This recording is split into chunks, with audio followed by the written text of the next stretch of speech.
Distinguished guests, ladies and gentlemen, welcome to the opening ceremonies of today's Chulalongkorn University Bridges Nobel Laureate Talk Series, a part of the JAPAN-ASEAN event series facilitated by the International Peace Foundation. May I call upon the President of Chulalongkorn University, Professor Dr. Bandit Uwe Morawetz, to present his welcome remarks.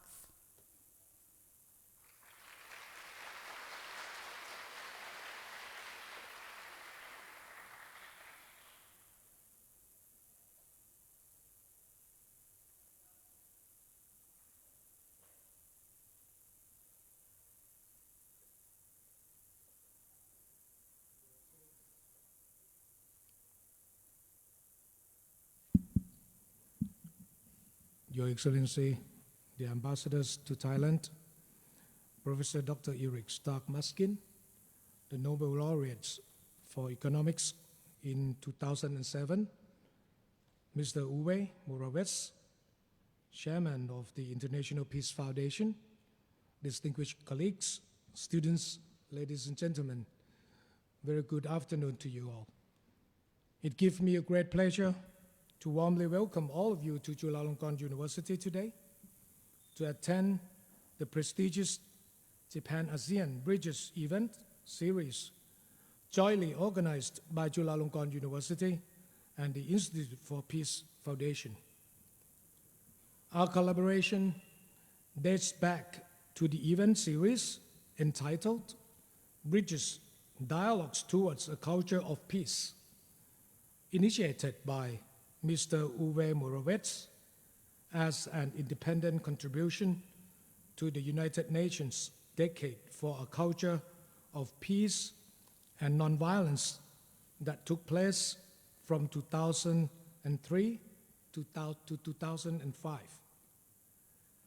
After the resounding success of that series that brought together several Nobel laureates, other keynote speakers and artists who all reached out to a vast audience of all over to 200,000 across the Southeast Asian region, Bridges has now returned to Thailand, and the latter to Japan, with the renewed aim of bringing together the best and brightest minds of the world from November 2023 to March 2024. Nobel laureates in physics, economics, and medicine. This illustrious gathering will certainly inspire and stimulate academic exchange and enhance further development in several key areas through education. Today, we have gathered here to welcome an illustrious academic and renowned scholar of global reach, influence, and inspiration. In fact, the highly esteemed Nobel laureates for economics, Professor Eric Stark Maskin, whose research and writing over the years has made him the much sought-after thought leaders on economic theory of his generation. He brings with him a prodigious wealth, knowledge, and research experience in the fields within the ambit of economic globalization. We are immensely honored to have him speak to us today on the topic ever timely and extremely resonant for countries and economies emerging or ascendant or developing, as has been variously termed in our region of the world. Globalization, celebrated in parts as the panacea to widespread inequality and poverty in vast swaths of Asia and the developing world, is now seen as the threat by which the countries and economies continue to reel under the crushing weight and repercussion of free markets and untrammeled capitalism. We are therefore particularly proud to have for our keynote speech today Professor Eric Stark Maskin on a most pertinent topic titled why globalization has failed to reduce inequality. We wish to express our appreciation to Professor Maskin for traveling here to Thailand to share with us his views and expertise gained from lifelong time of scholarship, research, and extensive academic pursuits. May I also take this opportunity to convey our thanks to our esteemed business sponsor, BMW Thailand, Dusit Thani Hotels and Resorts, Kasikorn Bank, and Mitsui Fudosan Company Limited, who have lent their kind assistance in making this event possible. Thank you very much.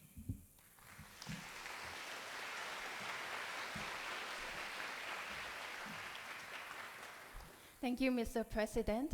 And now may I invite Mr. Uwe Morawetz, the chairman of the International Peace Foundation, to deliver the opening remarks.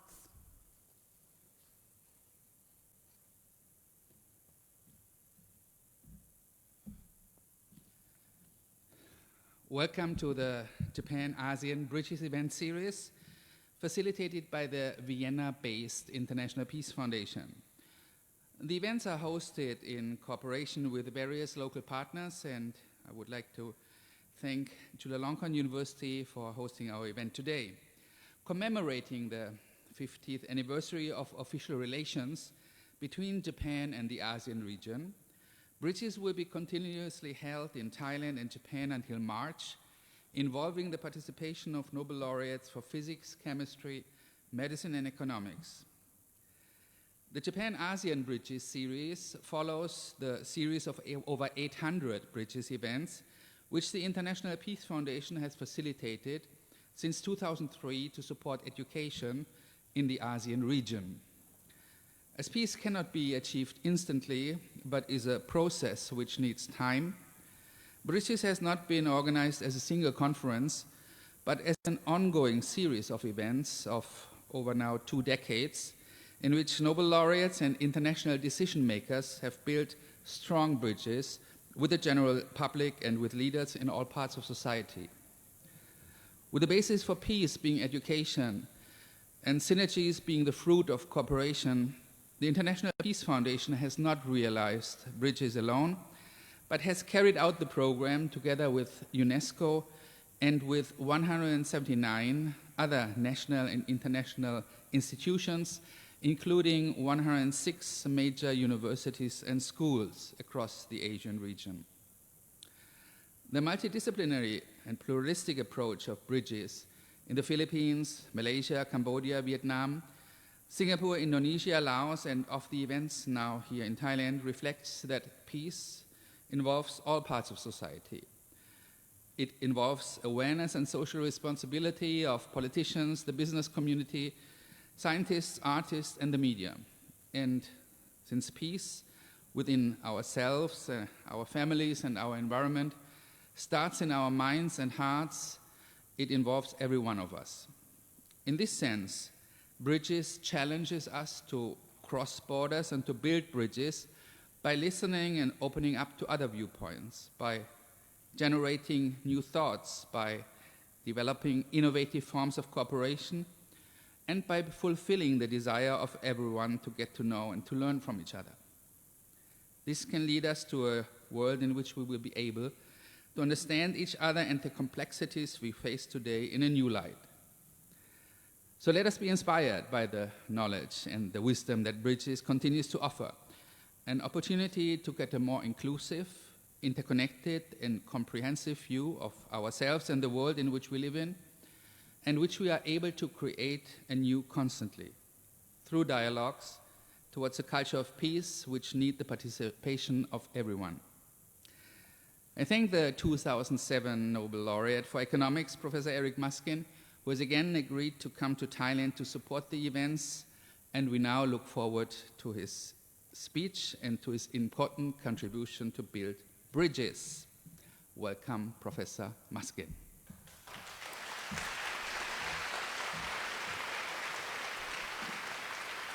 Thank you, Mr. Morawetz. With the event now officially declared open, we shall proceed with the much anticipated keynote speech by Professor Dr. Eric Maskin, who is the Nobel Laureate in Economics for 2007, in recognition for having laid the foundations of mechanism design theory, the branch of economics concerned with economic engineering. Given an economic or social goal, mechanism design determines whether it is possible to build an institution or mechanism that will achieve that goal. Professor Maskin is the Adams University professor and professor of economics and mathematics at Harvard University, and a member of the advisory board of the International Peace Foundation. Ladies and gentlemen, please join me in welcoming Professor Maskin.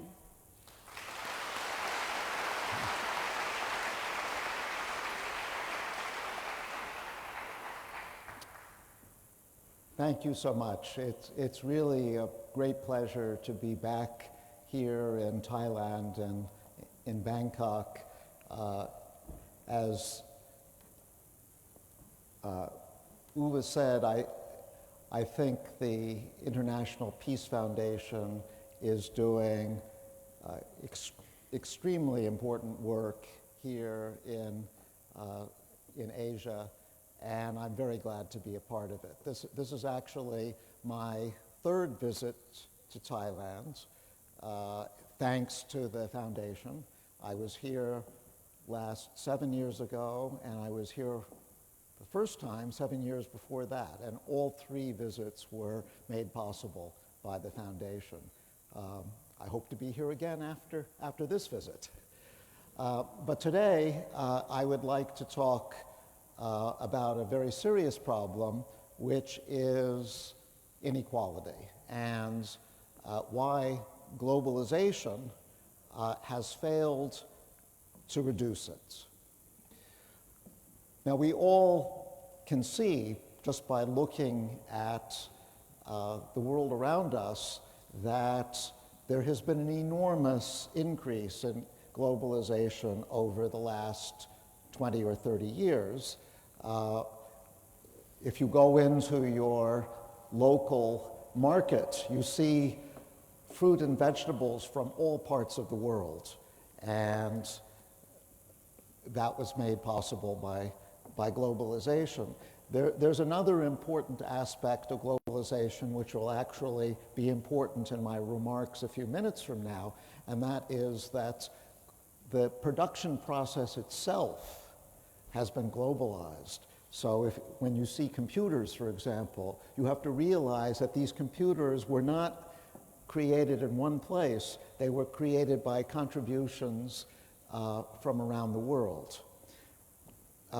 And the reason why globalization occurred is because, of course, it's cheaper to ship things around the world now, much cheaper than it was a generation ago.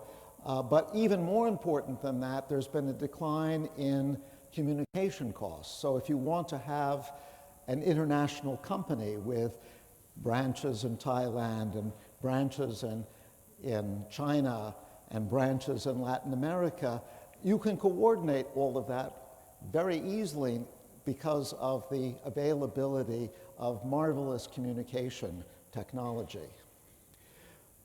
Now, globalization has made many promises to all of us people in the world. One of the biggest promises was that it would bring prosperity to emerging economies. And that promise has really been fulfilled extremely successfully. You take China and India, for example. China was a poor country 40 years ago, going into the 1980s. It now has the second largest economy in the world. And that difference between 1980 and today was all made possible by globalization. Similar story in India. Thailand has prospered because of globalization. So that aspect of globalization has all been a big success. But another promise that globalization made that has not worked out so well was that it was going to reduce the gap between the rich and the poor, the haves and the have-nots in emerging economies. And in fact, we've seen just the opposite. Inequality has risen over the last generation in most countries. Thailand happens to have one of the biggest inequality gaps of any country in the world. I'm happy to say that it's actually come down a bit in recent years, but inequality is quite pronounced in Thailand, and it's been increasing in China, it's been increasing in India, it's been increasing in highly developed countries too, but that's not going to be my concern today. I'm concerned about inequality in developing countries, such as Thailand and China and India. And one question I want to start with is, why should we care about inequality? Why is it such an important issue? And I think there are three reasons why it's so important. The first is a moral argument. As human beings, most of us believe that all people should be treated more or less equally. We should all have the same rights. We should all have the same opportunities. But when we see huge disparities in income and wealth, that offends our egalitarian propensities. So that's one argument against inequality. Another is that reducing inequality is closely connected with reducing poverty. And most of us agree that reduction of poverty should be an important goal.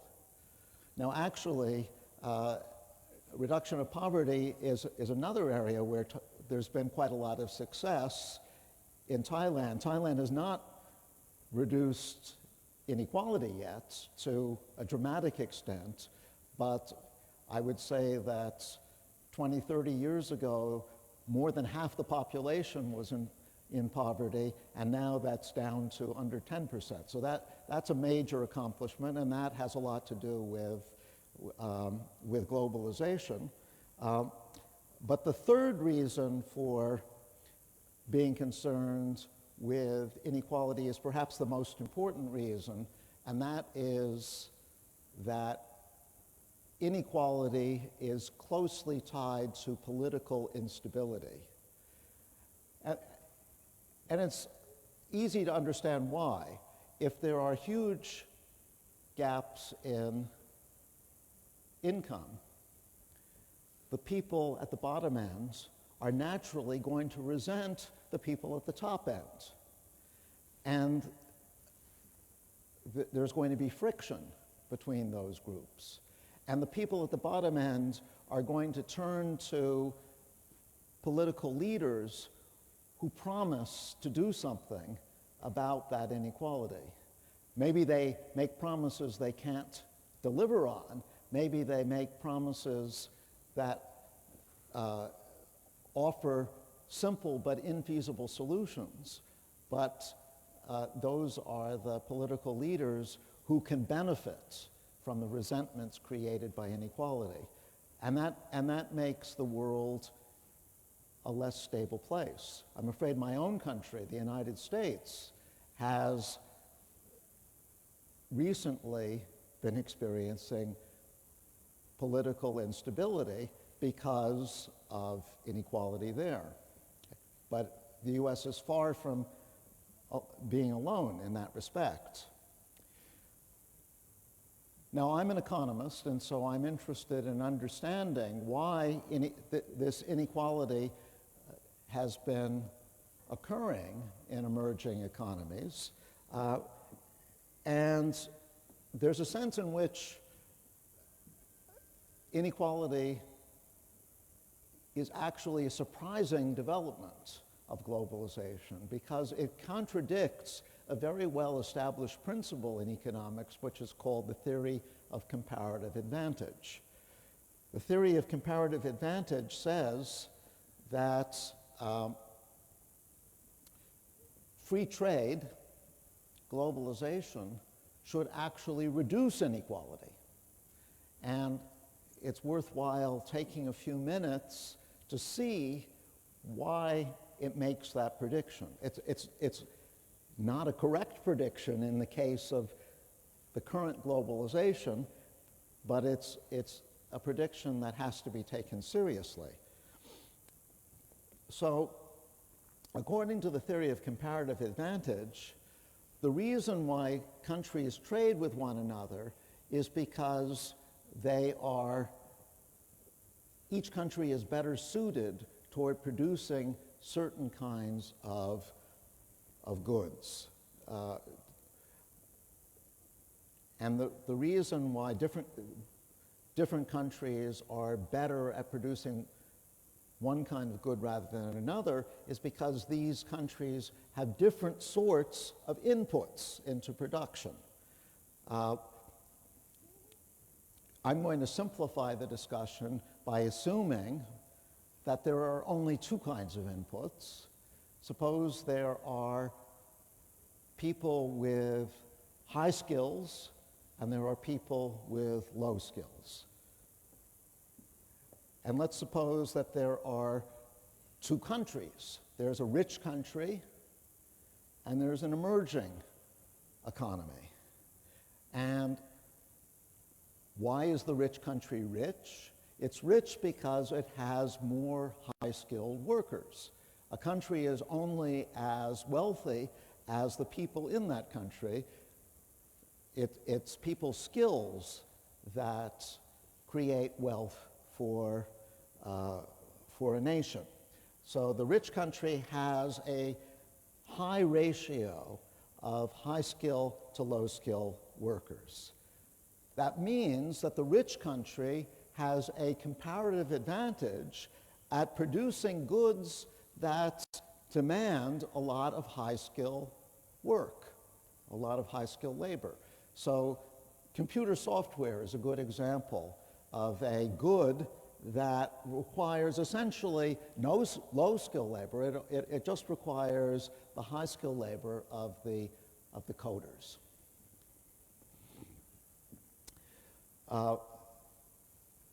By contrast, an emerging economy, which has a lower ratio of high-skill to low-skill workers, is going to have a comparative advantage at producing goods where skill doesn't matter as much. And a typical example of a good which doesn't require high skills is an agricultural product such as rice. So let's try to understand the effects of globalization on production in the rich country and in the emerging economy. And we'll do the following thought experiment. We'll look at production before globalization can occur, that is, before there's trade between the two countries, and we'll look at production after globalization has occurred, and we'll compare the two, and the difference must be due to the globalization.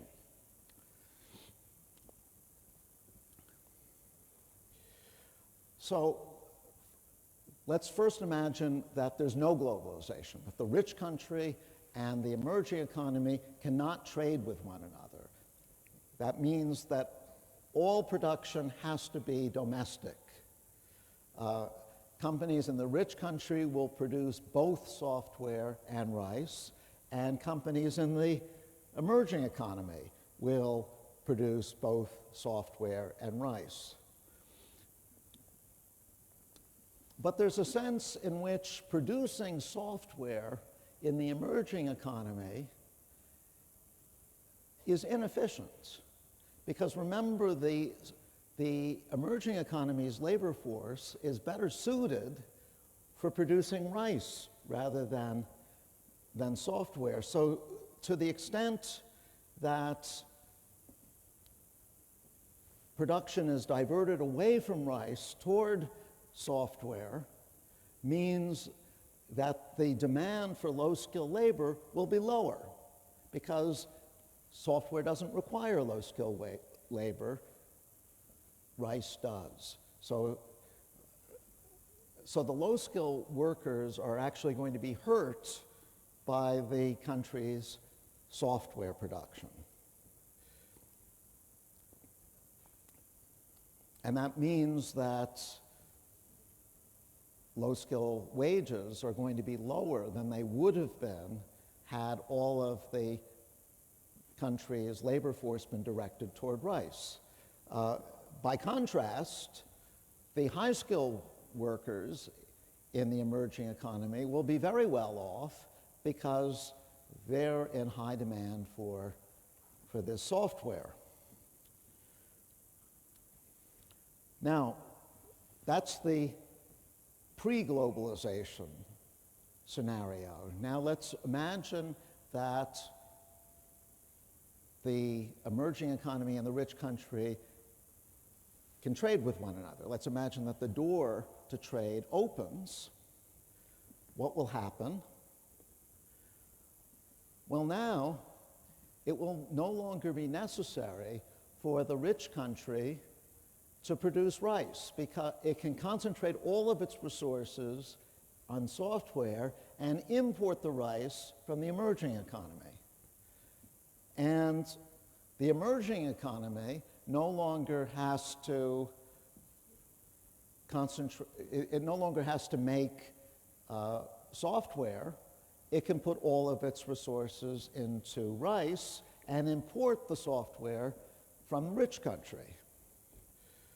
So the emerging economy now produces more rice and less software than before, and that raises the demand for low-skilled labor because the software didn't demand low-skilled labor, the rice does, so the demand for low-skilled labor goes up, and the demand for high-skilled labor goes down because they're not needed much for rice. And so low-skilled wages rise, high-skilled wages fall, and inequality is reduced. So I've now explained exactly why people who were in favor of globalization said that there was going to be a reduction in inequality in emerging economies. It was exactly the argument that I've just gone through. It's the theory of comparative advantage. So this theory of comparative advantage has been remarkably successful historically. It goes back to the early 19th century, and you have to remember that we're not living in the only period of globalization that the world has experienced. There have been other periods. There was a period in the late 19th century where trade between Europe and North America increased dramatically. There was a period after World War I when trade between countries also increased dramatically. And in all of the previous globalizations, the predictions of the theory of comparative advantage came true. And we saw a decrease in inequality within emerging economies. But there's something different about the current globalization. And I was very curious about what that difference might be. And so I started collaborating with another economist named Michael Kramer, a development economist, who, by the way, won the Nobel Prize for economics just a few years ago for his work and development, but I was working with him because he was actually my student before he won the prize.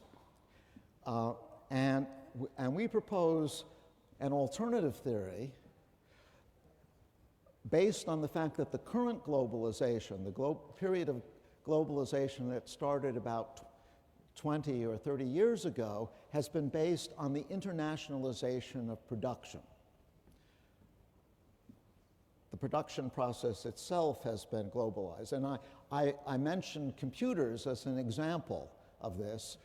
Computers are typically the product of activity in different parts of the world simultaneously. The computer might be designed in the US, it might be programmed in Europe, and it might be assembled in China. And computers are just one example out of thousands of products which are the outcome of internationalization of production. But if you look at globalization as a production process, then you get a very different prediction about what will happen to inequality.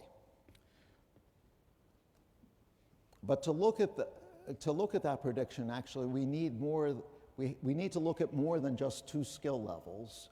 I'm going to assume, again, for convenience, that there are 4 skill levels. So let's suppose that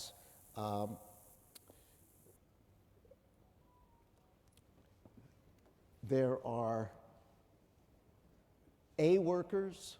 The A workers are the most highly skilled of all. There are B workers who are second in order of skill level. There are the C workers who are very moderately skilled, but still have skills that might be in demand. And then there are the D workers who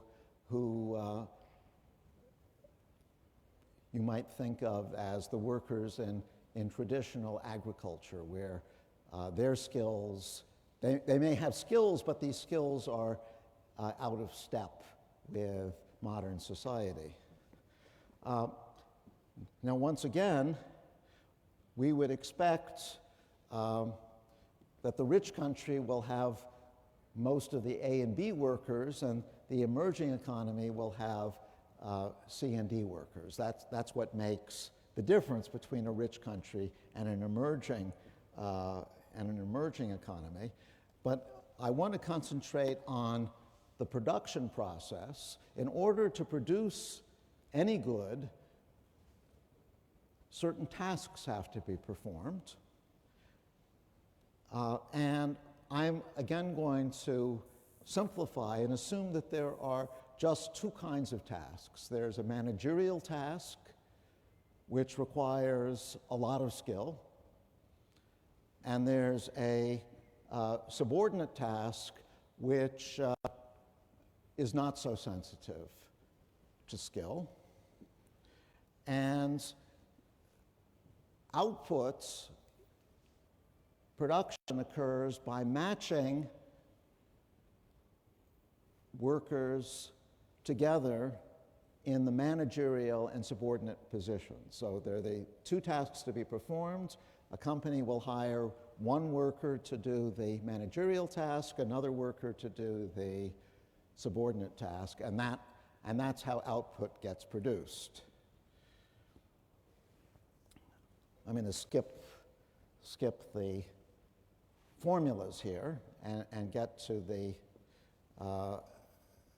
the main idea, which is that there are different ways that workers of different skill levels could be matched together. If we had, let's say we had 2 workers with skill level 3 and 2 workers with skill level 4, a somewhat higher skill level. Well, one way of matching them would be as I've done in the picture. You put the higher skill worker in the managerial position, and you put the lower skill worker in the subordinate position.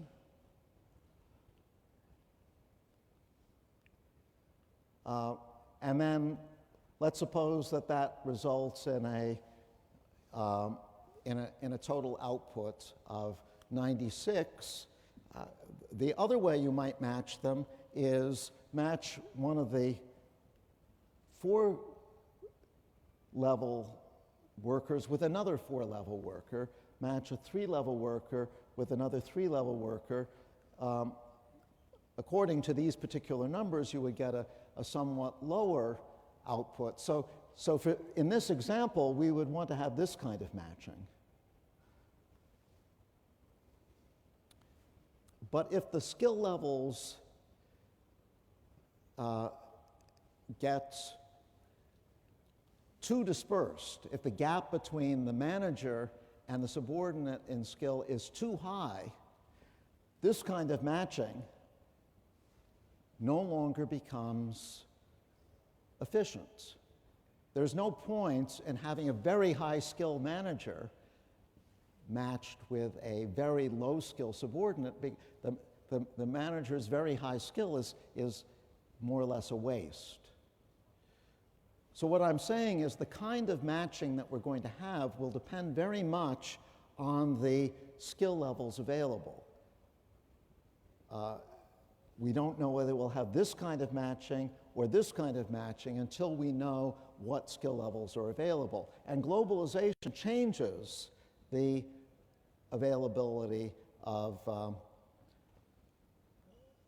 skills. So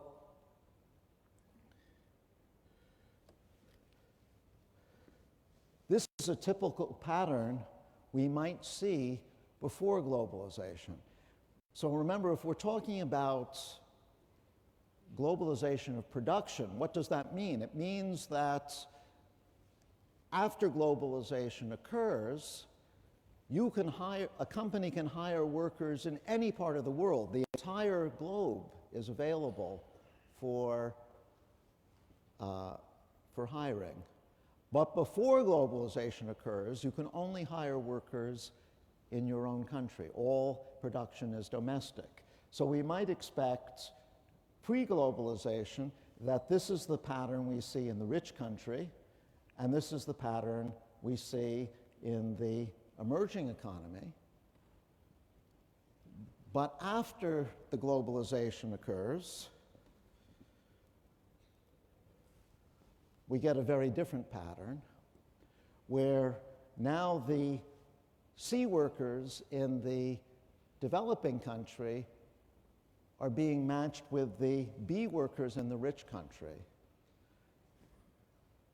And just for simplicity, I'm supposing that the very high skill workers and the very low skill workers are left to their own devices, but this is just an illustration. That doesn't necessarily have to happen. But the important feature that distinguishes these two pictures is that in this picture, the C workers, the skilled workers, the relatively skilled workers in the emerging economy have a new opportunity. They get to work for the international company with the B workers from the rich country. But the D workers, their skills aren't high enough to give them that international opportunity. And that is what drives the increase in inequality in the emerging economy. The C workers get new opportunities thanks to globalization.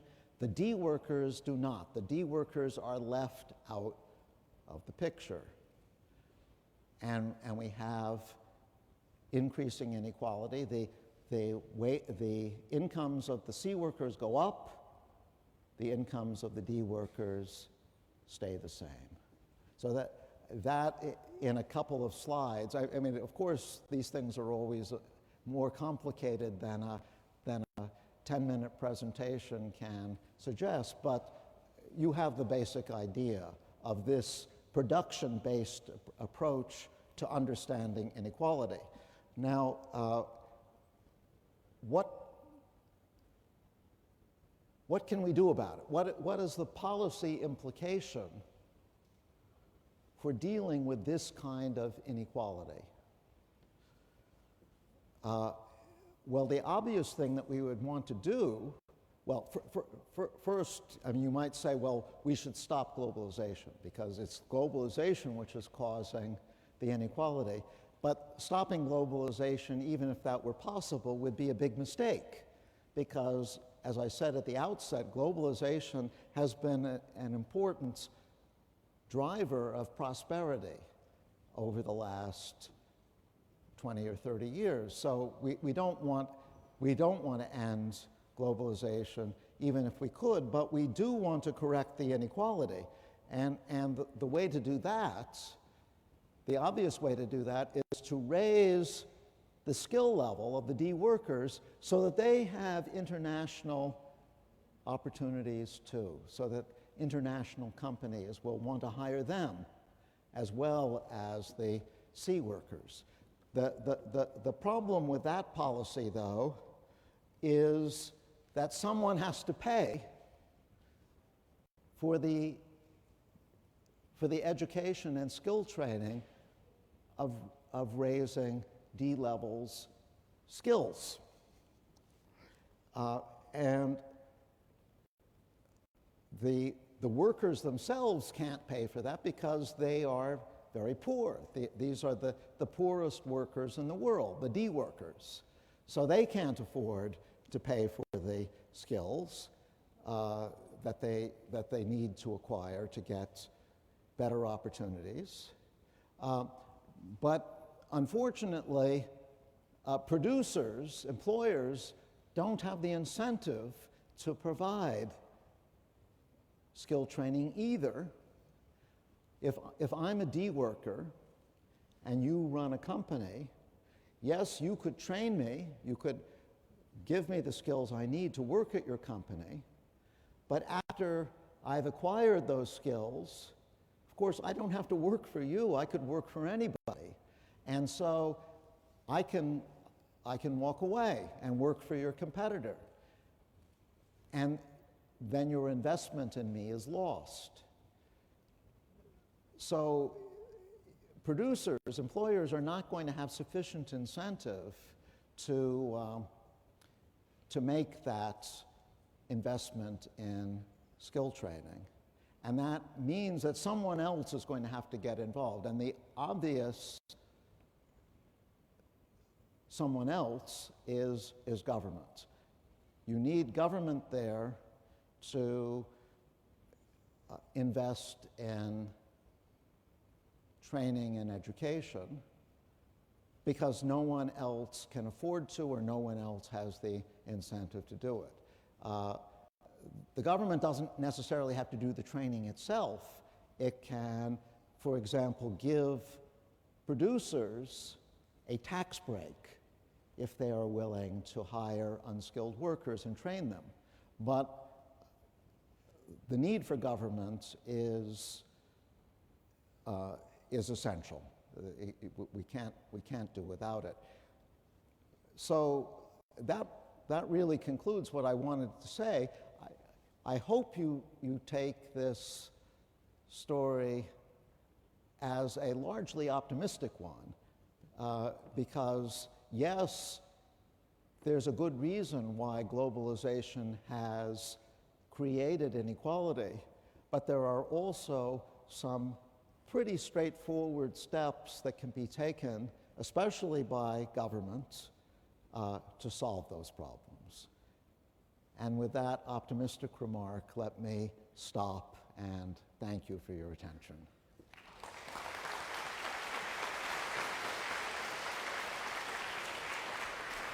Thank you very much for your insight, showing us the impact of globalization on inequality. Right. Professor Maskin, please kindly remain on the stage for the follow-up panel discussion on why inequality matters and what could be done about it. The moderator is Associate Professor Dr. Yong Yun, Associate Dean of the Faculty of Economics, Chulalongkorn University. He is also the Director of the International Affairs Office at the Faculty of Economics and Associate Editor for the Southeast Asian Journal of Economics.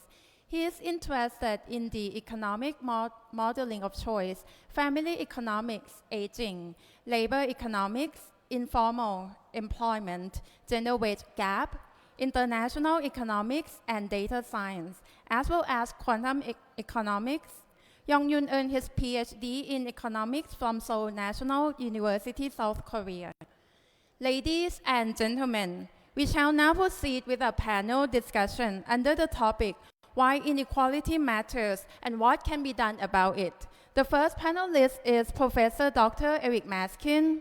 Next, may I invite other esteemed panelists, Mr. Hamza Ali Malik, the Director of the Macroeconomic Policy and Financing for Development Division at the United Nations Economic and Social Commission for Asia and the Pacific, Associate Professor Dr. Khemarat Thalungsi from the Faculty of Economics, Chulalongkorn University, Assistant Professor Dr. Thani Chaiwat from the Faculty of Economics, Chulalongkorn University, and Associate Professor Dr. Yong Yun, our moderator.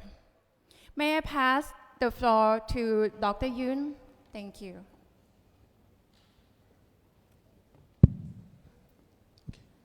Good afternoon. Okay, so we are now going to have about 30 minutes as for a panel discussion here.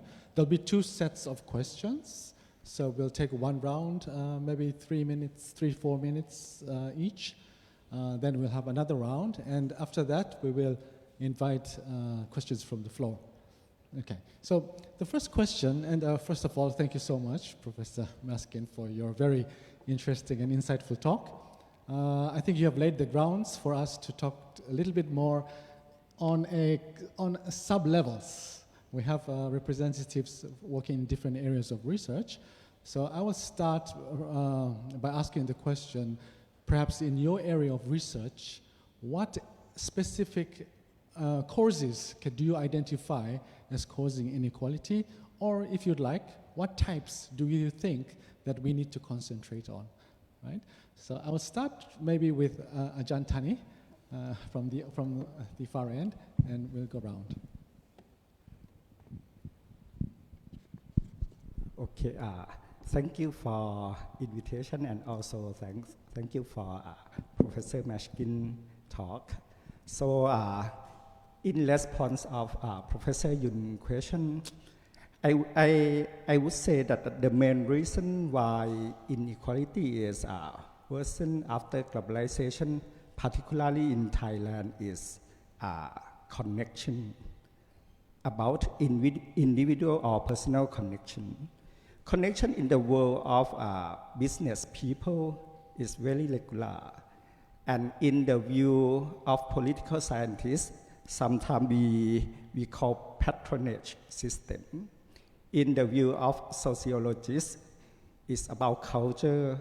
It's the case of what we exchange with whom. And also for economists, it's about the exchange of goods and also input in the production network between economic units. So connection connects the relationships of individual or production units among together, and also sometimes we refer to trust, which is quite popular in economics now. It can vary in the level, in the form of trust. And also think about connection in social system. It may have positive benefits in sense of reduced transaction costs for trade, and also can make allocation of resource more equal, more fair in sense of political system. So connection is real in the world of social, economic, and political system. And actually, connection is beyond economic system, but still exists in production network, in input exchange, in economic network. And also, connection is important competitor for the market system to allocate resource, but different goal to actually in the past probably culture is to get insurance to make stable quality of life. So for this one, we think about connection play a crucial role, not just within production or economic system, but connection link between political system, economic system, and social system. It's like a pipeline to bring goal of political system, economic system, and social system together. So just because it eliminates market rivalry does not mean that society and politics have no place in economic system. So when we look only in economic system, just have some missing pieces. So this is due to the fact that political systems seek to achieve more equitable distribution of resources, while social system may help to lower transaction costs in exchange. This is also the key factors to make economic development in the long run. But also connection may increase transaction costs for some specific group, which is outside the group, and also worsen resource allocation by political system. So just stop the first question with, I think in Thailand, the big part is the connection, which is the root cause of inequality to allocate resources. Okay, fantastic. Thank you so much. I think that very much complements what Professor Eric Maskin was talking about. But I think you were talking more on the individual level. Yeah. But I think trust and connections are highlighted here. Please, Dr. Hamza. Thank you very much, Professor Yoon. Thank you, Professor Maskin, for an excellent forum. Thank you, Professor Young. Thank you, Professor Maskin. Honor and privilege to be here. In my team in UN, we work on inequality issues from multiple angles, primarily from the macro policy side, fiscal policy in particular. But I thought since the audience is mixed here of students and faculty, I'll zoom out a little bit and share some helicopter kind of views, very broad main concerns regarding real deep-rooted causes of inequality. I'll highlight two of them. One, the power and narrative of ideology of market fundamentalism, which is the underlying basis for globalization. And I'll share that what I mean by that. Second, the non-inclusive nature of multilateral institutions, particularly the Bretton Woods institutions. They were created to promote and manage globalization. I don't think so they have done the job very well. So in terms of narrative, without going into too much detail of history, I think the dominant paradigm and narrative since late 70s and 80s have been essentially of market fundamentalism, which simply means globalization is simply an extension of that approach in the international setting. In simple terms, a pro-market, pro-globalization approach simply implies that if the state takes a back seat, the market forces will deliver the best possible outcomes for the society. In simple words, you must have heard the term, a rising tide will lift all boats. The so-called trickle-down economics. In practice, and Professor Maskin also alluded to that, it has not really worked out, especially in a lot of developing countries. So among other issues, one key problem with this approach is its very excessive focus on maximization of material well-being. In plain words, maximization of GDP or GDP growth, which comes at the cost of other consideration, primarily being inequalities or environment degradation and many other development concerns. Policymakers in most commentaries, of course, take a step further and they assume and tend to equate maximization of GDP with the maximization of living standards. They're not exactly the same thing. Without going into detail, just three things, and this is for faculty primarily, the deep reasons why do you think that is the case and what we need to think if you really want to address the root causes of inequality. Number one, the preoccupation with GDP is associated with three reasons, or four actually. In economics, we assume away from differences in economic different players by assumption. You call them representative agent. So by definition, in mainstream at least, macroeconomic modeling, there is no room to even model different perspectives, different views, let alone inequalities directly. Number two, as I was alluding, maximization of consumption or income is assumed actually to be the principal goal of human activity. It's an assumption. It doesn't have to be that way, but economics builds on that in a way. Number three, society's well-being, it is assumed, can be evaluated by considering the sum total of the utilities of individuals. Again, a highly misleading assumption, but just an assumption which can be revisited. For instance, in Amartya Sen's words, maximizing the sum of individual utilities is supremely unconcerned with the interpersonal distribution of that sum. And number four, and this is the last one, there is agreement in the society that this maximization of material well-being is the overall society's criterion. Again, an assumption. So all I'm saying is let's focus on revisiting these four core assumptions if we really don't go after inequalities. Quick word on the second point, and I had many, but I'll skip them. Just 1 minute more. Role of multilateral institutions. I work in the UN for 9 years now, so of course we interact with our colleagues in World Bank and IMF, others also. Unlike UN, where at least on paper countries tend to have equal say, Bretton Woods institutions, IMF and World Bank and WTO, were essentially created to promote and manage globalization, have not been sufficiently inclusive at all. The decision-making at these institutions is dominated by the United States of America and European countries still. And such decisions are essentially informed by the ideologies and narratives that were developed in these countries for those specific circumstances in their own certain context for their priorities, not for the developing world as a whole back in at least around the World War II time period. In developing countries' perspective, their specific economic features, social arrangements, their priorities, and ambitions tends to get much less weight. Without going in detail, you can appreciate that situation has changed drastically these last 75 years. The economic gravity has decidedly shifted towards the east, towards Asia. People have been calling this is the century of Asian economies. So it's about time, if you want the multilateral system to work in support of globalization, it is extremely critical that they get a voice in these institutions. That's the point I'll make. I'll stop and elaborate some points if there are more questions. Thank you. Thank you so much. Thank you so much. Again, very high-leveled and very controversial talk. Okay, so I will skip our guest, Professor Maskin, for now.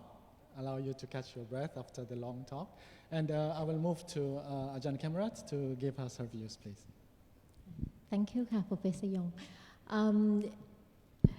Referring to what Professor Maskin just said, if we focus on the income Gini coefficient, income inequality, the situation in the country has slowly improved a little bit. But how about the inequality in the opportunity to accumulate wealth? Okay, 79% of the poor in Thailand live in rural areas. They mostly engage in agriculture, mainly rice farming. And the northeastern part has got the highest percentage of agricultural area. And it is a region with a high poor incidence too for many years, right? The northern part, has a lot of land issue conflicts. The upland farmers, the ethnic minorities, they live and cultivate on the land designated later as forest. Okay, so let's focus on this group. The poor living in the north, the northeastern of the country, engage in agriculture as compared to other occupations. What do they lack? What's the problem? What the two poor, the two in the poor in the two regions share in common? First, I think they lack the land security. Without land security, it is impossible to invest. They're reluctant to invest. They don't want to invest in perennial trees. They tend to go for something quick that they can get money off. So they end up with cash crops such as maize right? And well, with the high cost of production, the market volatility, they end up with high debt. It's very difficult to get out of. That's the first one. Even the farmers, the lowland, if they have to rent land, that's the same thing. Secondly, they lack good water management, irrigation, or reservoir, whatever. But without good water management, it is impossible to improve the quality of the product. You cannot go up to the organic or to the good agricultural practice, agriculture. And for upland, not only upland, for the lowland farmers, well, they have very limited crops to choose if they don't have good water management, right? Thirdly, and I think it's very important, and it's also going line with what Professor Maskin just said, they lack knowledge and skill that the necessary one that would allow them to lower the cost of production, especially those living on the upland. All right, they lack market. And now, how about the policy context? Yeah, those living in the north, especially the upland farming and ethnic minorities, yeah, they live in the conflicting areas, right? So they are in the middle of policy conflict. With one ministry exert the policy implementation to expand agricultural products to serve the agribusiness, of course, that would bring in a lot of money into the country. On the other hand, they're faced with the implementation of the ministry that try to protect the forest, yeah, and doesn't want to allow the human activities in it. So those living in a conflicting area, it's very difficult for them to choose the livelihood that they want. And some top-down policy, yeah, end up damage the local wisdom. For example, the rotational farming that people usually misunderstood it as the shifting cultivation. The rotational farming is the intensive knowledge system. Yeah, it's the whole system that can restore the forest. But without the good understanding, the forest law has actually doesn't give enough freedom for the indigenous people to practice this. Yes. Okay, so let me stop here. Thank you. Okay, thank you so much. Thank you. Okay, so so many things. I hope everyone's catching this, writing notes. Okay, so I would like to invite Professor Maskin to give us a few your reflections on what we have been discussing so far. Well, I think I'm already mic'd, so that would be overkill. So I very much appreciate what my co-panelists have said. If you don't mind, I'd like to come back to the issue of why we care so much about inequality, why it really needs to be front and center in our concerns. And to do that, actually, I'm going to use my own country, the United States, as a leading example. Starting in the 1990s, the U.S. got heavily involved in globalization by making free trade agreements with its neighbors, also with many other countries around the world, lowering tariffs. And this was, as you were suggesting, guided by the principle that growth must be good and a rising tide lifts all boats. And in fact, the American economy as a whole was definitely lifted by this globalization efforts. But not everybody was lifted. And in fact, we saw a fairly dramatic change, especially in manufacturing, where the U.S., which had been known as a great manufacturing powerhouse, saw many jobs lost to Asia, especially China. Now, this could have been forecast. This was not something that was completely unforeseen, but politically, the leaders of the country did not do anything about it. And again, I think this was partly market fundamentalism. The thought was, well, the market will fix it. But as I was suggesting in my talk, although markets are powerful engines of prosperity, they don't fix all problems, and inequality is one of the biggest that they don't fix. The consequence of so many people losing their jobs, being left behind, is the political mess that my country now finds itself in. Everyone here has heard of Donald Trump, sadly. Everyone here knows that Donald Trump is still on the scene and is running for president again. I don't think he will win, but he might. And that's not good. That's not good news for anybody, except for him, because Donald Trump got where he is today by offering empty solutions to people who lost their jobs. His whole political career has been built on resentment of those left behind by globalization.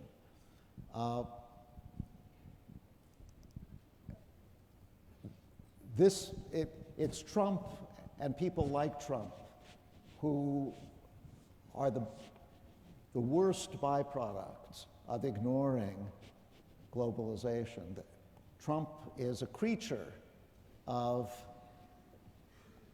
the inequality that was created by globalization that could have been addressed by doing the sorts of things that I mentioned, by giving people new skills, by giving them new opportunities, but were ignored. So keep Donald Trump in mind when you wonder why is inequality so important. Okay, thank you for your comment. We will definitely come back to the Trump question a little bit later. Okay, but I think this is a nice time for Ajahn Tani to jump in, because we are speaking about politics and connections and so forth. Please, Ajahn Tani. Okay, let's I finish the first question, and I give you a quick response to policy. Yes, so applying Professor Maskin concept, he proposed A, B, C, D. A is the people who are at the end of value chain. And also if we take A, B, C, D, looking at into domestic benefit transmission mechanism within country, A is represented by rich people, ruling class, or even for mafia or the people with informal power. And also B is represented by upper middle class, C lower middle class, and dog is like a low skill labor. And I try to apply Professor Maskin concept to explain why globalization is failed in Thailand by using connection concept. Think about at the beginning of era of globalization, Thailand is a closed economy and production takes place in community networks. We require the exchange of management skill of AB because they are in country, and also CDOC for production skill. And also after globalization expands, the export market is enormous, but connected society as Thailand have limited export channels to not to provide distribution of benefits from export market, but to make it under some monopoly power of the people in the group A. So group A comparative advantage may not necessarily being high skill, because they are now competing to the world. But so they should increase their comparative advantage by expanding the export channels, the product that they can, and limit or stop import channel or stop export in the product that make them difficult. So when globalization expands, the benefits from globalization transfer into the country is like concentrated with the very narrow part. And also communication and transportation costs are much lower, as our professor said. This makes it easier to create connections not only within groups, but also between groups as well. A uses its comparative advantage in management to create cooperation with the network among political parties, and also using like a mafia to support some attitude. And also B and C become groups that work together, just also B and C. They are highly individualistic and they create main value added like a middle class who pay tax a lot to make a leisure and leisure. And also they will work using labor crossing industries, like professor said, as opportunities arise, but try to form a union that doesn't work. So all of them, it's like in the view of institutional economists, it's not only economic or economy grows a lot, but it depends on how we create balance to make a social system, political system, and economic system into the balance of them to redistribute benefits, to make the people grow together, and also lots of things, not just economic system. So this is the goal of institutional economics. Thank you so much, Ajahn Tani. Ajahn Tani I know Ajahn Tani to be a very, very good teacher, but today I think he's also a very good student, actually. He has digested all the models and been able to use the model that Professor Maskin has explained to us to elaborate a little bit more.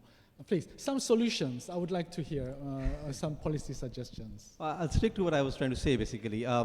Solutions, as I said, ESCAP has written extensively. So those of you who have read, deliberately not going into the more technical ones. Economic and Social Survey of Asia and the Pacific. We've written on how can fiscal policy be used to tackle inequality. How can you nudge structural transformation that mitigates inequalities? How can you pay attention to production and consumption processes when you want to move, and so on and so forth. So I won't bore the audience with those details. I invite you to read self-promotion of our research. And in chapter 1 of the report, we always highlight those bigger issues that I was alluding to earlier and try and connect why these bigger normative questions shed light on these positive kind of very direct policy ideas. Should we raise taxes or not? Is it morally feasible or not? But in terms of solutions, I think I already gave away what I was trying to say. The idea is simple over here. Put economic inequality as the society's main objective. In economic parlance, put it as a part of your utility function directly. Make a very simple conceptual example. If central banks are here, so if you put a loss function of central bank is typically about reducing the gap between output or reducing unemployment and inflation. It's never unemployment there at all. Why? Because the loss function underlying is drawn from this utility maximization framework, which does not have inequality consideration to begin with. The entire thesis is simply this: let's grow first, and then we will deal with inequalities and environmental degradation and whatever. That's the dominant paradigm I was alluding to earlier, right? So if you put inequality in the utility function as a thought experiment, you can give an assignment to your students. You will, by definition, get trade-offs in monetary policy, interest rate change decisions between inequality and growth and inflation, just as a thought experiment, basically. I'm not saying this is the right way to do research, but if you do research on these lines, you do get very interesting insights. So that's the first main strategy, I think, again, at a normative high level, which informs your policy making. So when we are saying why certain fiscal policies should have a certain impact, you need to know where you're coming from in terms of deeper research. So it's not just more normative, vague ideas. A bigger question is, we should ask this question, what do we really value? Again, a lot can be said on that. Just to give examples of the issues that we need to think about. Is it really about self-interest or common interest? This self-interested economic being is a recent innovation, 100 years, 200 years ago. If you read anthropology, sociologists, they'll tell you humans don't work like that. They've never worked like that in their entire history. They've always thrived on prosperity and flourishing of human civilization has always come from collaboration, not just self-interest. How do you incorporate that into your economic framework? That's one question. Efficiency, misguided efficiency, or it's going to be about resilience. COVID pandemic taught us major lessons. While we were really focused on trying to bring more prosperity, we forgot to bring resilience in the system. We were exposed as societies and economies, and certainly in shock, exposed how unprepared we were. Third is, are we really, at the end of the day, what is the yardstick, what is the metric of success of assessing any strategy or policy? Is it the bottom line, the money metric at the end of the day, output, 96 to 91, your illustration, or it's about a collective well-being, right? So these are the questions that inform strategies and policies. That's on the first part. Again, I'll skip other details. On the multilateralism that I was alluding to, why the Bretton Woods system is not working, two, again, broad observations, very brief one. Two broad principles that should be kept in view. One, diversity has to be respected, both in terms of a prerogative of national governments in choosing the speed with which they want to pursue globalization, not imposed from outside, and in their approaches in managing and cooperating with others. One size fits all does not work, has not worked. So if we want to raise potential of globalization in the service of humanity, we have to respect that diversity across the globe, different countries. Number two is accountability and inclusiveness of multilateral institutions. And it has to be strengthened by more equal representation of developing world. This is 2024, and we still have this tradition that the World Bank head is going to be an American and IMF head is going to be European. It's just a tradition. That needs to be questioned. Otherwise, we're running the risk of having a defragmented multilateral system, which is already there. China has created a lot of institutions which are servicing a lot of countries in the region and globally. As a whole, if I'm a believer of globalization, by the way, might get a wrong impression, but that means a lot to me, right? Because if there's fragmentation, the potential is not being reaped, which I think as a whole we do possess. Thank you. Okay, thank you so much. Thank you so much. Fantastic. Okay, so we'll go back to agriculture, I believe, and to Thailand. Okay, please, Ajahn Camera. Okay, so back to my context, right? We talk about the rural poor. Yeah. Okay. What can be done, or what shall be done? I'm going to talk about that at two levels. First, the policy level, and then the implementation level. At the policy level, I think we all know that land is a social safety net, right, for smallholders especially. And it's also the freedom of right to choose the livelihood that they want. Okay, so a well-crafted land policy that help prevent the poor from losing their land is very important. Yeah? And also for those living in conflicting land, yeah? A coordinated land policy is very important, and a local host or host that could organize or coordinate different tasks of different ministries with budget, yeah, with budget to do that job. That is very important to solve the land issue, the land conflict issue.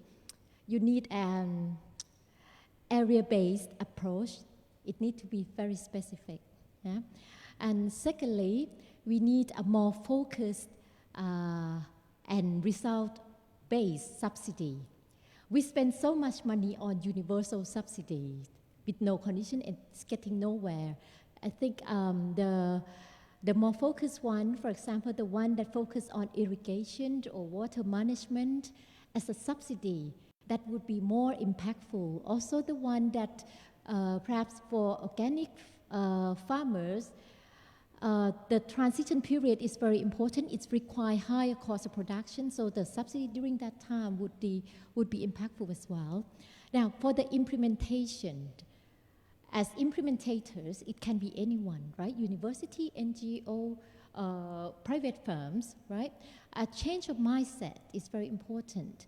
As the owner of technologies or the giver of technologies, I think first of all, you need to understand the community's context.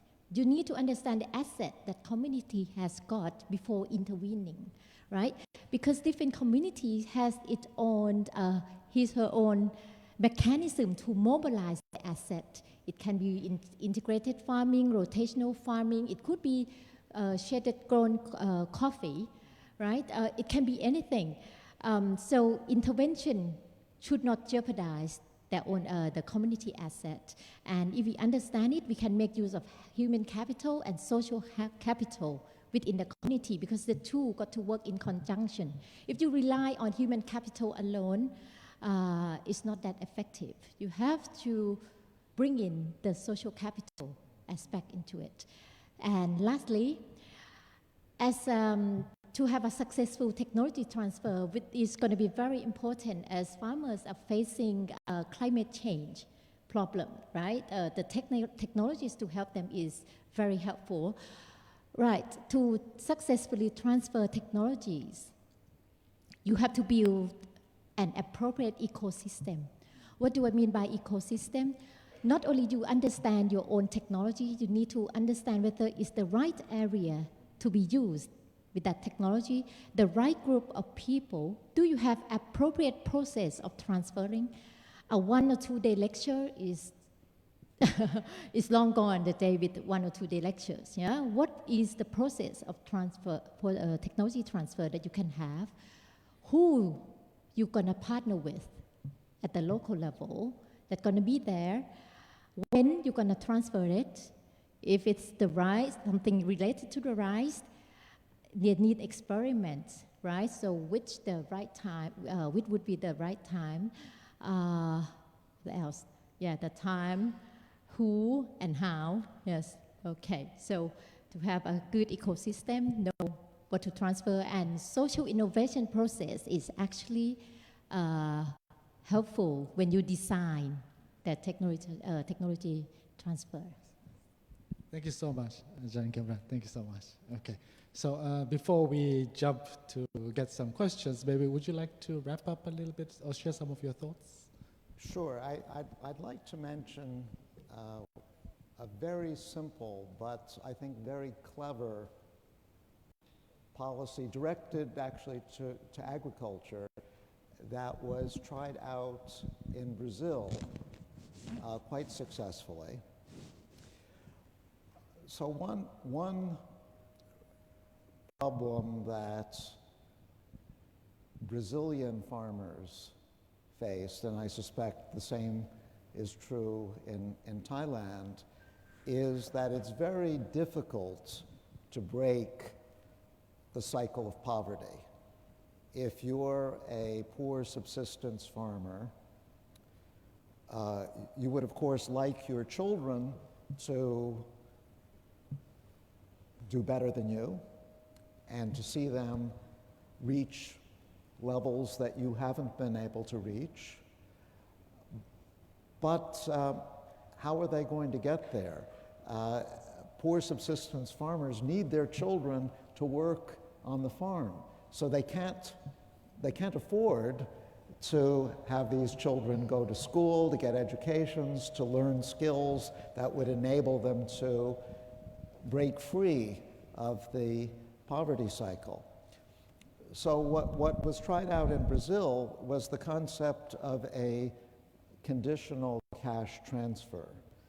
The idea being that a farmer would receive a certain amount of cash from the government, which was very helpful, but only on condition that the children went to school.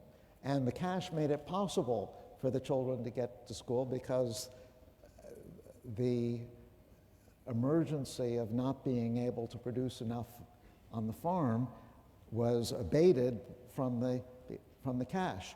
And so the children did go to school, and they did manage to advance beyond their parents' position. Some of them went back to farming, but they now had skills, modern agricultural techniques, which would enable them to do better than their parents did. Very simple idea, but I think a powerful one. Yes, sometimes simple works. Simple works, you know. Okay, so I think it's time. I think we have like 20 minutes or so. If there's some microphones going around, gentlemen there, maybe we can start from this side. Who's got the mic? Can we have the people with the microphones? Maybe we can start from this end and just like come. Okay. Gentleman, okay, there with the black shirt, raising his arm. Okay, fantastic. With the black shirt, raising his arm at the end, and then you can come down one. I'll take maybe two from this side and then move to the middle. Okay, thank you. I have some questions for Professor Maskin. The first one is that the solution you propose seem to be like need the government to do it. Sorry, can you introduce yourself? Just tell me your name and also sure. where you come from. Thank you. So, pleased to meet you, Professor Maskin. My name is Supodiswan from Mahasarakham University. My question is that your proposed solution for to solve inequality problem seems to need the government help in solve the problem. So I would like to ask from the from individuals' viewpoint, what can we do in order to help decrease inequality? Thank you. Can I just propose we take one more so we can take two questions at a time? Yes? Okay. Go ahead, please.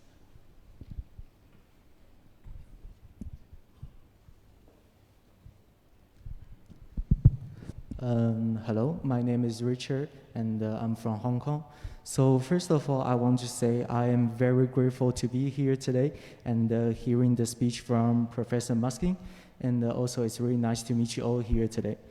So as we all can see in nowadays, the rich people are getting richer and the powerful people are getting stronger. And those 80% of people are sharing those 20% of associates and the opportunities.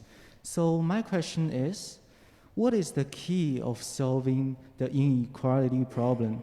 And if this kind of problem keeps happening, what would happen to this society in the end? Yeah, that's my question. Thank you very much. Okay, thank you. So maybe as response. Okay, let's take two questions at a time and then we'll go on. It sounded to me as though those two questions were pretty similar. What can we do about inequality? You know, there has always been inequality, and there probably always will be inequality. So the question is not so much how to eliminate it, but how to reduce it to a level that is tolerable and is manageable and does not give rise to dangerous politics.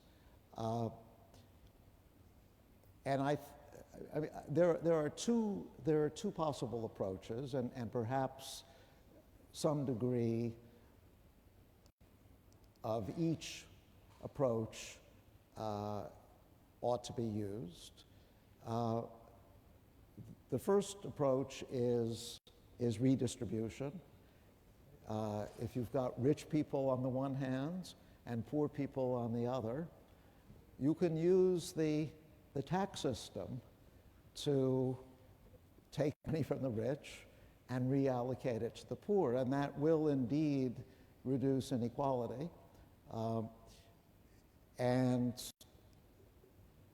that approach has worked to some degree in many places around the world.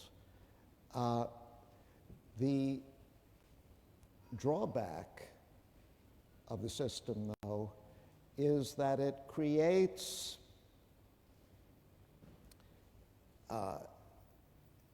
it creates a group of people who are reliant on being subsidized, that they're not able to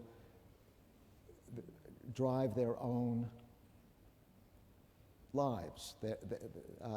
They're not masters of their own fate. They depend on the social safety nets for their livelihood. So I'm not against doing that to some degree, but I think it's a mistake to rely on that altogether. And so I think in the long run, a healthier solution is not necessarily to bring the rich down, but to move the poor up. And that we do through investment, what economists call investment in human capital, where we're investing in people's skills and their education and their ability to undertake livelihoods which will give them good lives. Fantastic. So redistribution and increasing the productivity. Right. These are solutions. Let me just move a little bit to the middle. Maybe one lady here first, Mike before, and the gentleman with the beige shirt. Where are the microphones? Hello, my name is Karina. I'm from the Philippines, a former colony of Japan and the United States. This is a question for all the panelists. How do you envision a fair and effective mechanism for the Western world or the global North to address historical atrocities and provide reparations to the countries they've colonized, ensuring a just and equitable outcome for all parties involved? Okay. One here or in the middle. And also I see some hands from high school students. We have a bunch of them, which I think they are very eager to ask. So can we get a mic there, please, while we get a question from the gentleman here. Thanks for the speech. My name is Philip. I'm originally from Austria. I'm studying here as a master's on the international development studies. So you said in your system there is A and B workers in the more developed and in the emerging countries, C and D, but we all know that there is also C and D probably in the US, for example. And usually there is always or always has been also jobs for these kind of people. But with globalization, there's more competition maybe for D workers, at least that's my impression. So if with the immigration numbers, for example, with rising undocumented workers, I think it's about 8 million or so in the last presidency. Will there be, what happens in your system if you increase the number of D workers, or since they're only allowed on the informal sector, maybe even a new like e-workers or something, what will that be for you said the wages for these people are already like stagnant, so what will that, what do you predict for that in terms of inequality in the future? Thanks. Okay. Thank you for the question. So we had a colonization question and a migration question. These are perennial questions of the day. Please. Maybe I will say something about the second question. Sure. And I'll leave it to the other panelists are welcome to join. Co-panelists to talk about the first. As you've pointed out, there has been a significant amount, I think it's actually more like 11 million or 12 million. There's been a significant amount of undocumented immigration, mostly from Latin America to the US. People in search of a better livelihood than they had in their home countries, but ending up in jobs in the US which are still not all that great.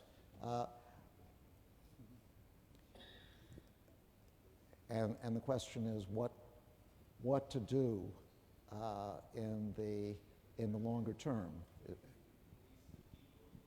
So, if there's a bunch of D workers, yes. how do we handle them?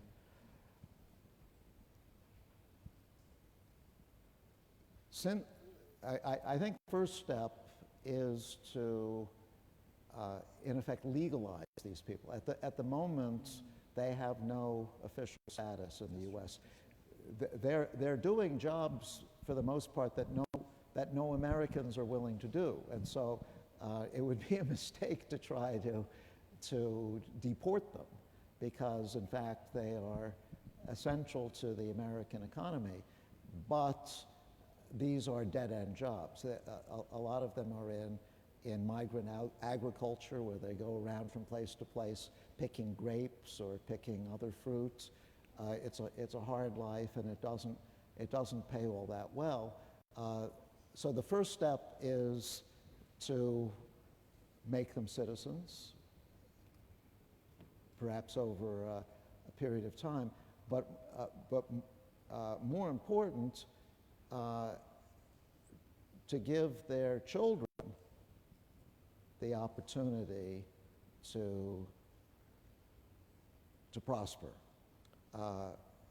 And actually that brings me back to the conditional cash transfer idea I was talking about before.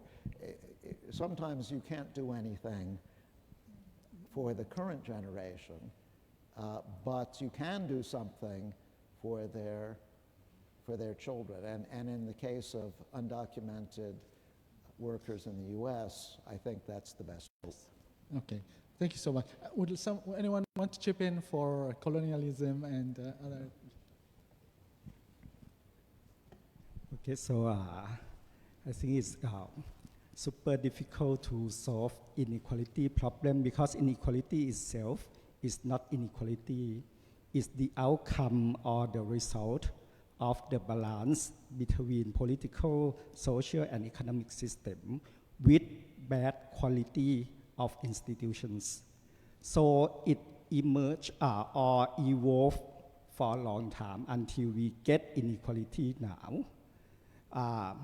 When we talk about how to solve inequality, we may think about shifting the balance of institution. Try to answer the first question of the second round. If we talk about globalization, we talk about economic system, which is quite common in international concept or international exchange.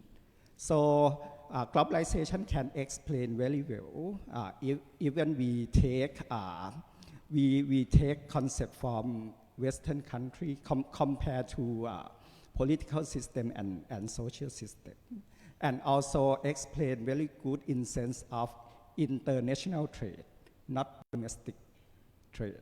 So we should adapt globalization benefits or globalization mechanism to increase benefits from international concept, and then redesign political system and social system within the country to redistribute benefits from globalization. For example, tax reform, welfare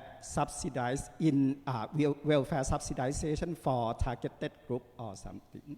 So finally, it's like we should put personal connection to the right place and put market connection to the right place also.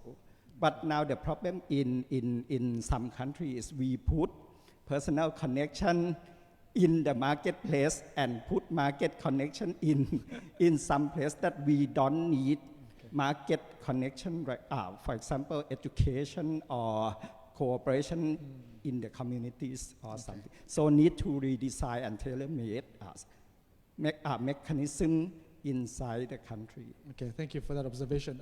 Would you like to add a little bit? First, on a little bit lighter note,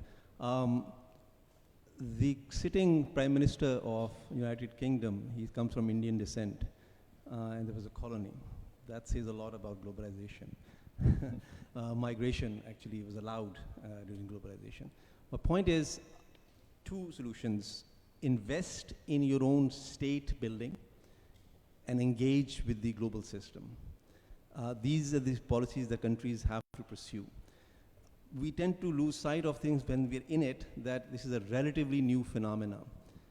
I think if I recall the numbers correctly, before the World War II started, there were 37 or 38 countries only. That was an era of empires, essentially. The very concept of countries or nationhoods was not common. Now we have 193 plus countries and territories, right? So countries are still learning to become strong on their own while they figure out the world that already exists, which was created without their consent. It was created by the victors of World War II. So it's a slow process, it's moving, it's improving. We had G7 taking decisions, now it's G20 at least. Some acknowledgement is there after the global financial crisis. There's more and more pressure coming that you have to give voice to the previous colonized countries. How can those colonized countries now can strengthen? Is we really have to invest in statehood. I mean, I don't have time, I can explain what it means to be investing in statehood, being people and state capacity and policy making and so on and so forth. That's one aspect of that, and you cannot but ignore engaging with the global system and improving it, nudging it on the margin. That's the process, that's the way to go about it. You can't just hark back and say, oh, you know, you owe me this much reparations and so on and so forth. I think Shashi Tharoor documents is very nice in this book, Inglorious Empire.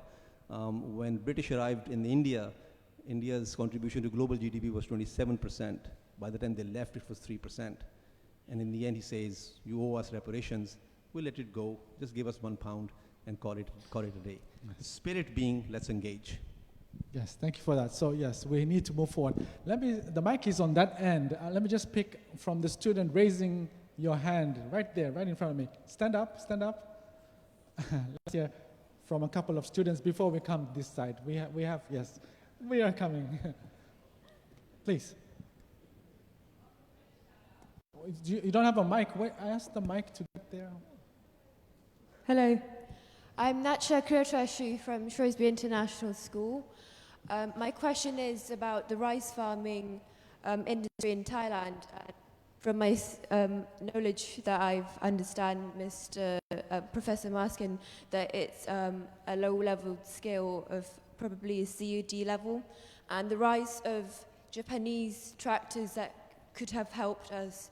The rise of those imports will probably replace Thai farmers' jobs. So how could we tackle this problem? Thank you. Okay, thank you for this question. One more student, before I come here, you'll have the last round.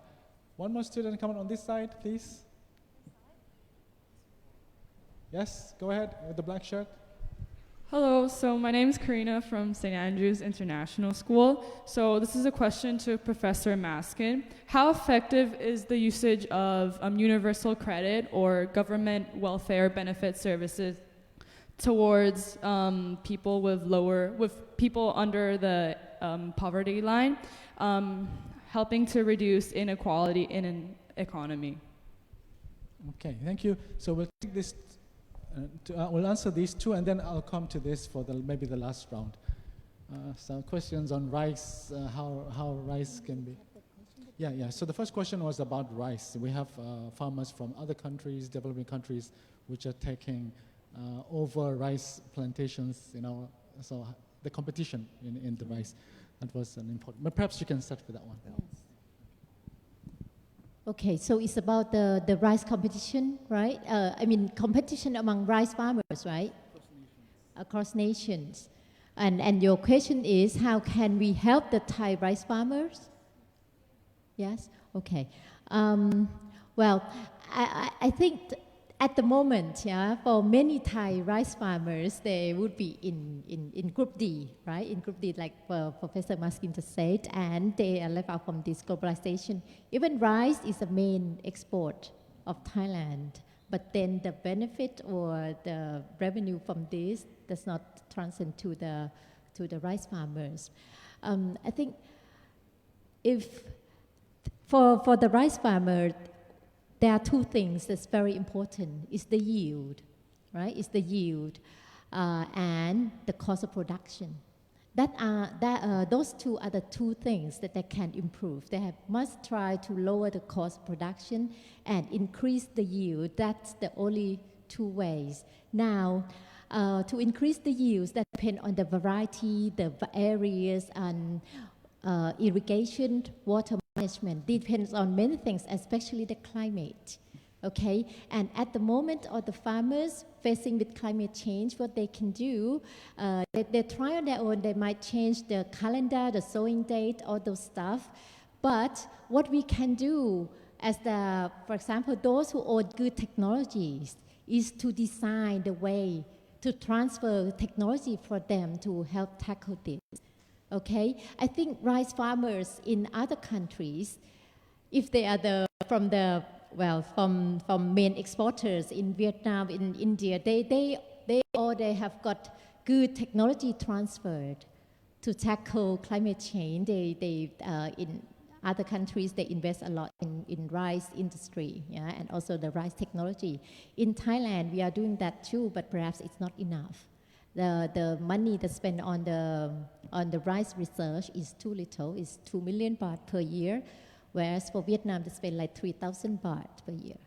3,000 million baht per year. So it's of different scale.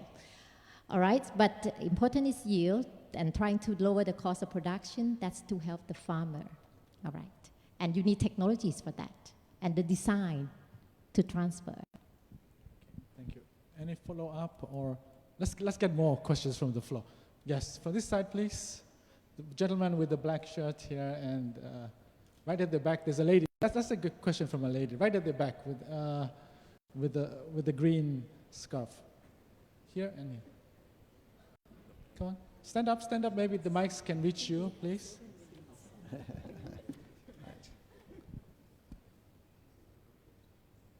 Bring the mics over.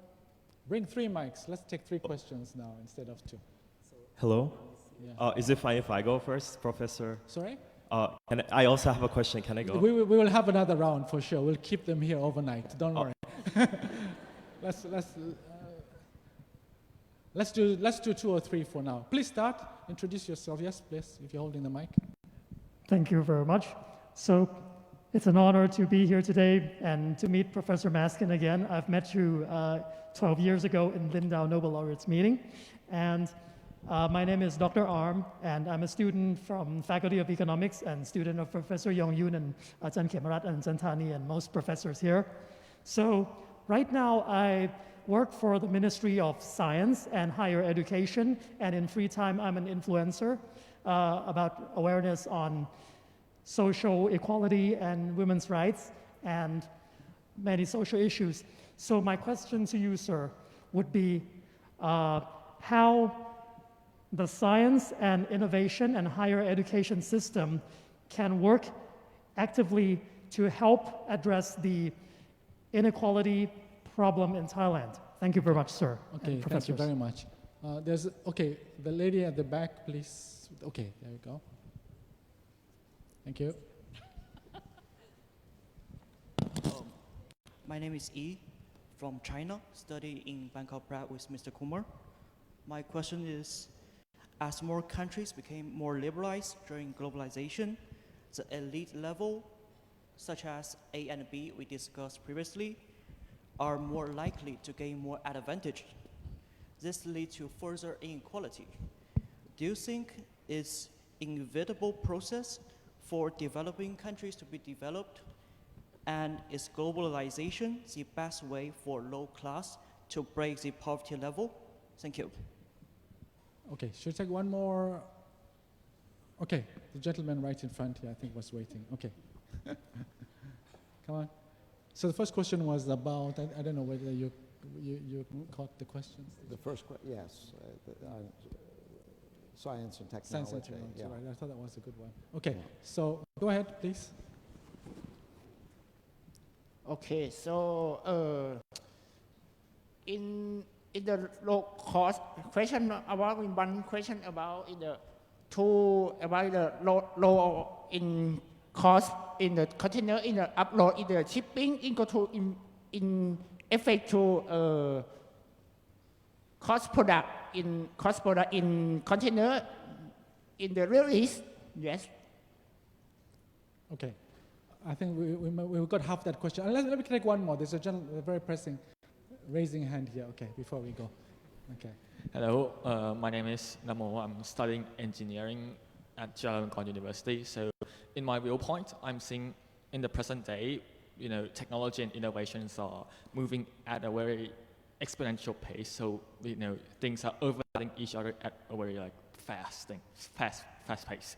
So my question is that, is this increase in technology by time means there will be more levels of skills instead of A, B, C, D, there may be 6 more levels, 7 more, 8, 10 more levels. Okay. And would that means that inequality will worsen, or will it be more remediated? Fantastic. I think these are very science and technology questions, very important. Thank you. Yes, please. Maybe I could have a go at saying something about science, technology, and inequality. It's interesting. We've now had about 200 years experience with the effect of new technology on the labor force. 200 years ago, actually a bit more than 200 years ago, was the first industrial revolution. And the immediate effect of that first industrial revolution was to throw a lot of workers out of work because they were no longer needed. Machines could do what those workers did. But the interesting thing is that after a lag of 20 or 30 years, entrepreneurs figured out how to use human labor together with machines to do even better. And the 19th century, which started with the Industrial Revolution, turned out to be the century with the highest growth in income, highest growth in wages in all of recorded history. So two effects. The first effect was to throw people out of work, but the second effect, after a lag, was to bring people back into the labor force and actually make them, to improve their prosperity a great deal. We don't know exactly what is going to happen with the latest wave of new technology, a lot of which is focused in the direction of artificial intelligence. One thing that is certainly different about this new wave is that its immediate effect is not just going to be on what I was calling the D workers, the people at the bottom. B and A workers are going to be affected too, because AI can do some pretty high-skilled things. It can write essays, it can do legal work, it can make medical diagnoses. So some pretty high-skilled people might find their skills outmoded. But based on historical experience, I actually have some confidence that we will figure out, once again, how to use the new technology combined with what humans can do in a way that makes good use of that human labor and actually makes us all better off. That's an optimistic prediction, but it has great historical precedence. And anyone, especially how does it chip into inequality? Any last words, 1 minute each, please? I haven't said any word on positive economics. Let me share one thought on the question over there. Yeah. We looked at the role of fiscal policy, for instance, since 1960 onwards to the day in the context of COVID, to see, we were concerned about, of course, after the COVID, countries that had resources were able to better weather the effects of COVID and others were not, so it would create more inequalities. That was the context of the research question. So we looked at data for 60 countries from 1960 to about, I think, 38 or 37 countries across Asia and the Pacific, across 7 fiscal policy tools. What really worked is actually not taxes, is actually investment or spending by governments in education, health, and social protection. There are 3 areas that over a long period actually have far beneficial effects on inequality than redistribution to taxes. So this is what I meant when I was saying earlier, invest in people, invest in state capacity that I was alluding to. Just wanted to share that. Thank you. Thank you. Fantastic. Jantani, 1 minute, please. So actually, when economists talk about technology, it means that something shifts productivity. And when we talk about shifting productivity, it can exist in social institution and also political institutions. Think about culture. Culture is like an infrastructure of the country. And also we have some technology like a social technology that we change relationship every time, every year. Even in political system, actually they don't be static. They dynamic all the time. So technology change in every institutions, not only in economic system. And even some technology change or shift a lot in some institutions, it can affect all of them because we are always under balance of 3 institutions. For example, social media is a shifting connection among people. It's emerge in social institution and then affect economic institution. So last word is like when we talk about inequality within the country, it depends on how institutions use technology to distribute benefits for the people in the society. Sometimes we talk about technological bias to make more benefits to the rich. Or we can think about allocating technology, for example, open data participating system to empower the people to acquire more benefits for them. It can happen both. Yes, very complex and dynamic. Ajahn Kem, would you like to have one? Yes, I think we can talk a lot about technologies that's needed to help. And I think at the moment, even in Thailand, there are many technologies that would be beneficial to farmers, to smallholders. But we just have to decide the way to transfer. But what I want to invite you to think about is that, given what Ajahn Thani and other panelists just said, we cannot wait for the whole change in the institution, right? Because it is so huge, so big, and it's gradually changed. So what we can do is that we can start small. Yeah? We can utilize the asset that some communities already have, right? And try to build from that. We don't have to, people, villagers or the poor or farmers, they are so used to living in a constraint, under limitation. And I think to work with them together, they would be able to find some way out. Yeah, we don't have to wait for the whole institution to change. Yeah. Okay, I think we've run out of time. Thank you so much. And back to the MC, please. Thank you very much, Professor Maskin and all the panelists for the explanations and elaborations. And thank you, Dr. Yun, for kindly facilitating this session. We have learned a lot from all the perspectives. And now may I invite the Dean of the Faculty of Economics, Chulalongkorn University, Associate Professor Dr. Sithidet Pongkit Warasin, to present the closing remarks.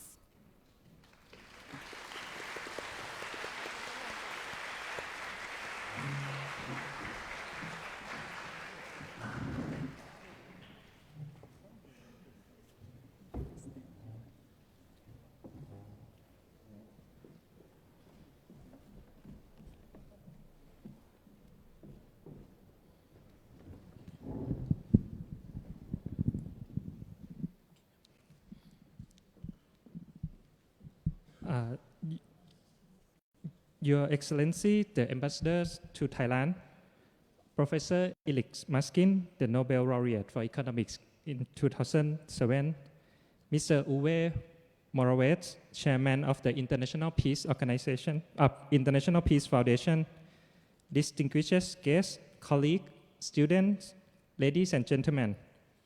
I would like to express my gratitude to all of you as we near the end of today's Japan's ASEAN Bridges series. This collaboration between Chulalongkorn University and the International Peace Foundation has been an incredible journey. I would like to thank to each of you for your valuable contribution, especially in the company of the highly distinguished Nobel Laureate in Economics, Professor Uwe Maskin. Today we have learned many new perspectives on inequality and globalization, which I believe that this is always be one of the most important discussion topics among academics, students as well, and of course policymakers, and especially in emerging countries like in Thailand. As Professor Maskin mentioned, globalization might have some unexpected impact on emerging economies, but this is not to say that globalization or any other transformation like technology transformation in the world nowadays are bad things. Rather, it exemplifies the importance of policy design that leaves no one behind. In this case, in the topic that we discussed today, the policy focusing on how can we upgrade the low-skilled labor, or how can we incorporate this consideration into our policy making is really important and cannot be ignored. So thank you very much, Professor Maskin. I also want to extend my appreciation to our all panelists today. Hamza Ali Malik, the Director of Macroeconomics Policy and Financing for Development Decision at UNESCAP, Associate Professor Kemarat, and Assistant Professor Thani from Faculty of Economics, Chulalongkorn University. Your insights have been crucial and enriched our understanding of the inequality issues in Thailand in various aspects. I know today we have a very active and lively conversation in the panel discussion, and I feel that, I mean, we can see the globalization and inequality in many different ways, and this will spring up the conversation among us later on, not only in this room or in this talk. Events like this reflect Chulalongkorn University commitment to impactful intellectual dialogue that resonate in our societies. Big appreciation to the International Peace Foundation for supporting this event, this very meaningful event, as well as other supporting organizations, including BMW, Kasikorn Bank, Dusit Thani Hotel and Resorts, and Mitsui Fudosan Group. And also, thank you very much to all hardworking staff who make this event happen. To our audience, whether you are here with us or joining virtually, your engagement made this event very special. And as we approach the event's conclusion, and I'm not saying that we will say goodbye for now, but rather looking forward to the future collaboration in any forms. And we hope that this event will be the starting point for the longer term partnership that will spark the future research and academic activities among us. And again, on behalf of Faculty of Economics and Chulalongkorn University, we would like to thank you everyone again that we all played an important part in making this event a success. Thank you very much.